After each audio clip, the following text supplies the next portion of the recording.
Hi, hello, నమస్తే. ఒక మంచి విషయం మిత్రమా. దేవుణ్ణి ఎవరైనా చూశారా నాన్న అని అడిగితే, మా నాన్న ఎందుకు చూడరురా, నీకు జరిగిన విషయం చెబుతా విను, దానిలోనే నీకు సమాధానం దొరుకుతుందని ఈ విధంగా చెప్పాడు. భారీ వర్షాల కారణంగా ఒక ఊరిలో వరదలు వస్తాయి. ఆ ఊరిలో వారందరూ ప్రాణభయంతో పరిగెత్తి పారిపోతుంటారు.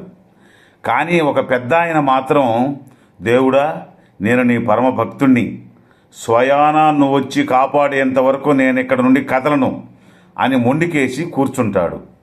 అప్పుడు ఒక అతను అక్కడికి వచ్చి, త్వరగా నాతో రా, లేకపోతే చచ్చిపోతావని పిలుస్తాడు.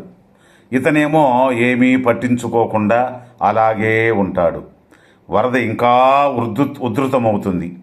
నీటి మట్టం పెరుగుతుంది. అప్పుడు ఇంకొక అతను వచ్చి, ప్రాణాలు కాపాడుకోవాలంటే నాతో రా, నా పడవనెక్కని పిలుస్తాడు. కానీ ఈసారి కూడా అతని మొండి పట్టు వదలకుండా అది కూడా పట్టించుకోడు. నీటి వరద ఇంకా ఉధృతమవుతుంది. చివరిగా ఆర్మీ వారు హెలికాప్టర్లో వచ్చి తాడు కిందకేసి పట్టుకోమంటారు. అయినా సరే అతను రానంటే రానని చెప్తాడు. వరద ప్రమాద స్థాయికి చేరుకొని అతను మునిగిపోయి చనిపోతాడు. చనిపోయి స్వర్గానికి వెళతాడు. స్వర్గానికి వెళ్ళి దేవుడితో ఇలా కంప్లైంట్ చేస్తాడు, నేనేం పాపం చేశాను దేవుడా, బ్రతికినన్ని రోజులు నీకు పూజలు పునస్కారాలు చేశాను కదా, నన్ను కాపాడడానికి రాలేదని అడుగుతాడు.